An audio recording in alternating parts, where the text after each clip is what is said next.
pompas veikia vėduoklių principu. Vėduokliai plevėsuojant, vėjas jau pučia į tą pusę. Pusę pompas. Bet jeigu norim viską elektrifikuoti, reikia šiek tiek pakeisti. Nes viską sumausime ant ašies ir ašį suksime su elektriniu varikliu.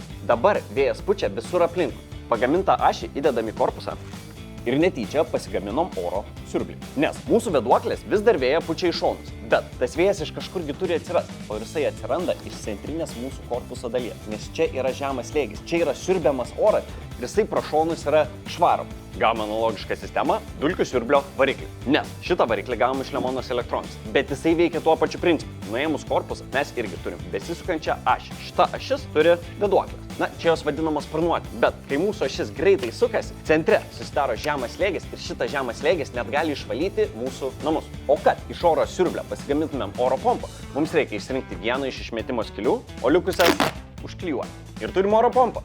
Pro čia siurbia, pro čia pučia.